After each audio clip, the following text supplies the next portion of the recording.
Let's use this data set to work with the high-low method. Now, you'll notice what we have here. We've got maintenance costs for individual months, and we have machine hours for those same months. Now, what we're trying to do with the high-low method is we're trying to come up with a variable cost and a fixed cost component. This is used to help us describe what is called a mixed cost. So we're going to use Microsoft Excel for this analysis. I know that when you're completing a question like this on an exam, you won't necessarily have Microsoft Excel available, but I do like you to become familiar with Excel as a tool. So let's accomplish the solution using Excel. Now, the first thing you want to do is you want to look for the high activity level and the low activity level. Please note that that will not necessarily correspond with the high cost and the low cost. It probably will, but not all the time. So we can certainly scan this list, and let's look for the highest activity level, and we can see that October at 5,809 machine hours. That is the highest level of activity for any of the months that are given here. And the low level, as we kind of look for the smallest number here with machine hours, occurred in August when we had just a little over 5,700 machine hours. Now, there's a way that we can also do this in Microsoft Excel. Let's label these high and low. We can simply use the formula max, so equals max, opening parentheses, and then let's highlight all the machine hours here. So what we're basically doing here is we're saying, hey, Excel, tell me what the highest value is in that range. And it's the 5,809 hours for October. We can also use a formula called equals min to figure out the lowest activity level. And that also confirms that August was the low activity level. Then what we want to do, now I certainly could use some Microsoft Excel formulas like a VLOOKUP, for example, but I'm just going to say at the high activity level, our cost was $30,388. At the low activity level, it's this $30,000 value. And so now we have the high activity, we have the low activity, and we have the cost at those two levels. I'm going to label this deltas, just basically differences. So what we're going to do is we're going to say, okay, what was the difference in the number of machine hours between the high level and the low level? And it was 92 machine hours, we can see right there. And what was the difference in cost? Well, the difference in cost was 310 bucks.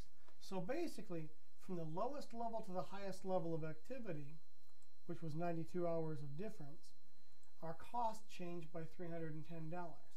Now we can use this information to figure our variable cost. So variable cost is going to be the change in cost, $310, divided by the 92 machine hours. And we come up with $3.37 per machine hour. Now, if I expand the number of decimal places, we'll see that that's really not exactly $3.37, but we can keep it at $3.37 for what we're doing here. Next step is to figure out our fixed cost. So the fixed cost component, what we're really going to have to do here is we're going to come up with a formula, and we're going to say, all right, and you pick either the high level or the low level. So let's pick the high level of activity. That's intriguing to me. So basically what we're saying is that at the high level, this $30,388 is going to be equal to total fixed plus total variable. Okay, let's get that typed in. Total fixed plus total variable. So what we're really trying to do is we're trying to come up with what is the total variable cost at that activity level, and then we will be able to back into the total fixed cost.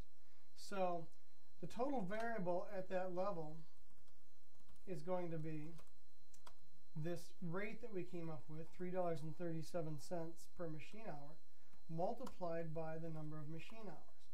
And that's 5,809 machine hours.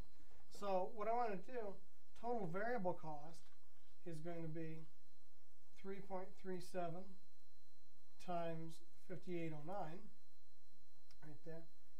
And actually what we should do, instead of hard coding that 3.37, let's say this right here, C17 times 5809.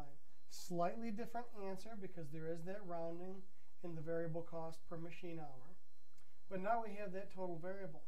So in order to figure out your total fixed cost, what you're going to want to do is take the total cost of $30,388 and then subtract the total variable costs at that activity level, $19,573.80.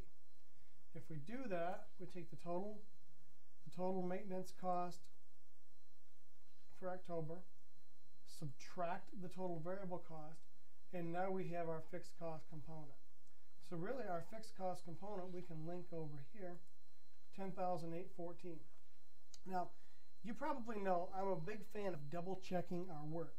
So since we determined the variable cost and the fixed cost using the high level of activity, why not double check or confirm to see if these components will allow us to predict at the low level activity. So I'm going to call this our double check using the low level. And let's just do it this way. Total variable and total fixed cost. Well, the fixed cost, oops, let me scroll back up, sorry about that. The fixed cost is an easy, just kind of referencing here. So the total fixed cost is what we determined.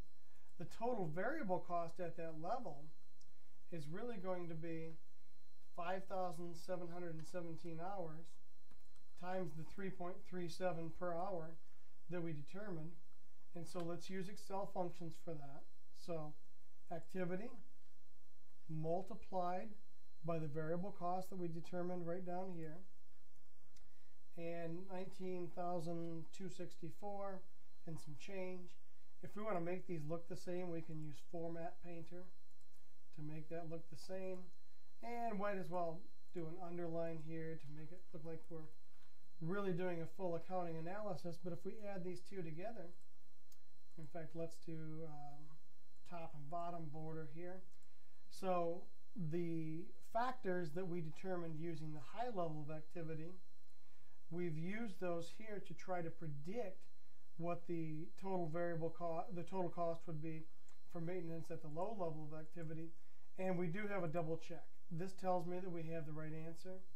I'm going to put it in blue. That makes us happy. We see that the calculated total cost is $30,078. That matches up with what was in our original data set. So that's a great way of double checking your work to make sure that the calculations we did down here actually create a formula that can be used to predict the total cost at any particular activity level, as long as we stay within their relevant range.